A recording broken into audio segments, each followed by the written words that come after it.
میں ایک جنیرک بات کروں گا کیونکہ میرا ڈپارٹمنٹ زیادہ اوورسیز کا ہے، اور میں آپ سے الطاف صاحب آپ سے اگری کرتا ہوں کہ جب بھی پاکستانیوں کو ایک لیول پلینگ فیلڈ دی جاتی ہے باہر، وہ ترقی کرتے ہیں، اچیومنٹس حاصل کرتے ہیں، لیکن میں آپ سے معذرت سے یہ ڈس ایگری کرتا ہوں اور فل ہارٹیڈلی ڈس ایگری کرتا ہوں کہ یہ کہنا کہ وہ وہاں جا کے ترقی کرتے ہیں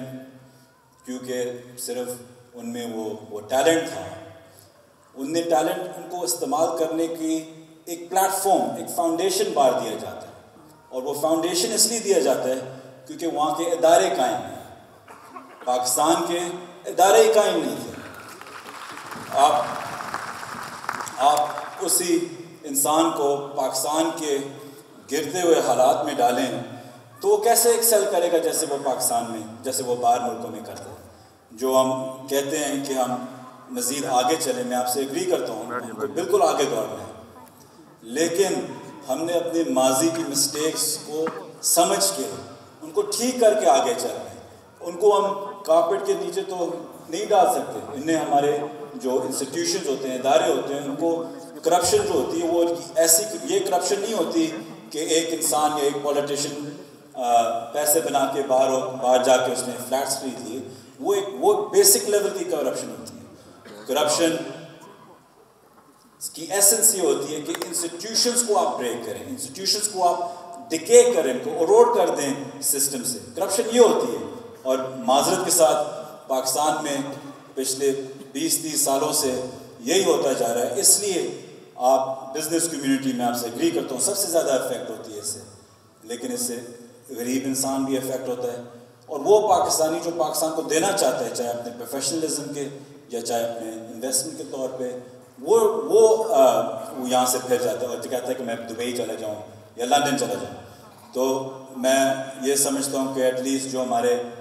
اس وقت کے جو پرائم منسٹر ہیں وہ اس سچویشن کو ایڈریس کر رہے ہیں کہ ہم انسٹیٹیوشنلی ہم کیسے اسٹرانگ ہوں گے۔ جب آپ اپنے انسٹیٹیوشنس کو اٹھاتے ہیں تو تب آپ جیسے مجھ جیسے بزنس مین کو پاکستان میں فیتھ آتا ہے، آپ کو پاکستان میں یقین تب آئے گا کہ انسٹیٹیوشنس بہتر ہوں گی۔ میں پوری زندگی باہر رہا ہوں، میں نے ایک دفعہ نہیں سوچا کسی گورنمنٹ ڈپارٹمنٹ میں جاتے ہوئے کہ کس کی حکومت ہے، لیبر آئی ہوئی ہے یا کنزرویٹیوز آیا ہوا، کبھی میں نے زندگی میں سوچا ہی نہیں وہاں جا کے۔ یہاں آپ بجلی کا بل دینے سے پہلے سوچتے ہیں کہ وہاں پی ٹی آئی کا لگا ہوا یا پی پی پی کا لگا ہوا یا نون کا لگا ہوا ہے۔ یہ اس کا مطلب ہے کہ انسٹیٹیوشنلائز کرپشن نہیں ہے۔ یہ جو ہمیں جو یہ چیز جو ٹھیک کرنی ہے، یہ خان صاحب کی جو نظریہ ہے اس سے ہی ٹھیک ہو سکتا ہے، اور اس کے فاؤنڈیشنز ہمیں پہلے لے کرنے ہوں گے۔ آپ نے بڑی میٹھی چھری سے اچھی تقریر دی تھی، ہمیں کافی کاٹا تھا۔ رزاق صاحب تو وہ still taking it with a smile, he is much senior more experience than me, لیکن میں یہ کہتا ہوں کہ 100 دنوں میں بے شک پاکستان پہ مشکلات آئی ہوئی ہیں۔ سب سے زیادہ پنچ میں بالکل مانتا ہوں بزنس کمیونٹی کو ہوئی ہے، اور سب سے زیادہ خان صاحب کے نیچے بزنس کمیونٹی کرنا چاہتی ہے، میں یہ سب کچھ مانتا ہوں، لیکن ایک چیز ہمیں کرنی ہے کہ ہمیں پہلے سمجھنا ہے کہ ایک لیڈر پہ بہت مشکلات آتی ہیں، اور ہر ادارے پہ، صرف بزنس کمیونٹی بھی نہیں، لیکن جو ان کا سب سے بڑا طبقہ ہے وہ غریب طبقہ ہے، ان پہ۔ تو اگر خان صاحب کی پہلے 100 دنوں میں توجہ وہاں کی ہے، while experienced people like رزاق صاحب، اسد عمر صاحب، حماد اظہر صاحب are working on fundamentals، میں ایف پی آر کے ساتھ جو آپ نے بولا ہے میں بالکل آپ کو اگری کرتا ہوں، لیکن یہ آپ نے خود ہی ایک انسٹیٹیوشنلائز پرابلم بتائی ہے کہ انسٹیٹیوشنلی یہ ہو رہا ہے، یہ ہماری حکومت آنے سے تو نہیں ہو رہا، یہ تو پہلے سے آ رہا تھا، یہ تو پہلے سے لوگ وہاں تھے، پہلے سے یہ اسکیمز بنی ہوئی تھی، پہلے سے یہ کرپشن ہوا ہوا تھا۔ ہمارا کام ہے تو وہ آ کے ٹھیک کرنا اور آپ لوگوں کو لے کے آنا۔ آخر میں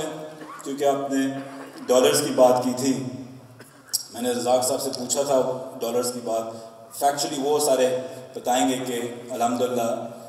حکومت نے کون کون سے انویسٹرز لے کے آ رہے ہیں۔ میں آپ کو یہ بھی کہہ سکتا ہوں اگلے ہفتے آپ کو ایک اور بہت بڑی بریک تھرو ملے گی، جو ایک 10 سال پرانی ایک محنت ہے۔ جنوری میں امریکہ سے 2-3 ایسے بڑے نام آئے جو کبھی پاکستان کا آنے کا سوچ ہی نہیں سکتے تھے. باقی 6-7 جو ہوں گے وہ رزاق صاحب بتائیں گے. تو یہ کہنا کہ ڈالرز نہیں آ رہے, میں بالکل آپ سے ڈس ایگری کرتا ہوں. 100 دنوں میں یہ نہیں ہوتا کہ باہر سے ہر بندہ اٹھ کے آ جاتا ہے ڈالر کے بیگ لے کے, یا ہم ایک انسٹیٹیوشنلائز طریقے سے ان کو صحیح زونز دے کے انشاءاللہ آپ لوگوں کی, اور یہ اس میں اسپل اوور افیکٹ جو اس کا ہوگا یہ آپ لوگوں کا ہوگا جو آپ سب یہاں بزنس کرتے ہیں. اس میں آپ کو جو آپ نے انسینٹیوز کی بات کی تھی, میں آپ کو یہ بھی بتا دوں سر کہ ہم بالکل ان انسینٹیوز پہ کام کر رہے ہیں. جو آپ نے انسینٹیوز دیے تھے بہت اچھے انسینٹیوز ہیں. ہم ان کو, میں آپ کو آج سے وعدہ کرتا ہوں کہ ہم انسینٹیوز آگے لے کے جا رہے ہیں. یہ ایز اوورسیز ان انسینٹیوز پہ میں نے اسد عمر پہ کافی, اسد عمر صاحب سے کافی کام کر رہے ہیں. ہم چاہ رہے ہیں, ہم دیکھ رہے ہیں پوزیشن ایک دنیا کا پہلے گورنمنٹ اون ریمیٹنس بینک جو, اور وہ ریمیٹنس بینک جو ڈیجیٹل چیلنجر بینک جو کرایا جاتا ہے وہ چلتا ہی انیشیٹیوز پہ, انسینٹیوز پہ کہ آپ اپنے ڈالرز آ کے پاکستان میں انشاءاللہ پارک کریں. اور یہ آپ بہت جلدی اس کو دیکھیں گے اگلے 6 مہینے میں آپ کے جو یہ ڈالرز کی جو انفلکس جو کہتے ہیں وہ انشاءاللہ آپ کو نظر آئے گی. میں پریزیڈنٹ صاحب کو, سلیم بھائی کو بہت بہت شکریہ ادا کرتا ہوں. آفتاب صاحب آپ کا ویک اپ کال میں بہت اس کا بھی شکریہ ادا کرتا ہوں. اور chambers of Rawalpindi chambers of commerce and industry آپ سب کا بہت بہت شکریہ ادا کرتا ہوں.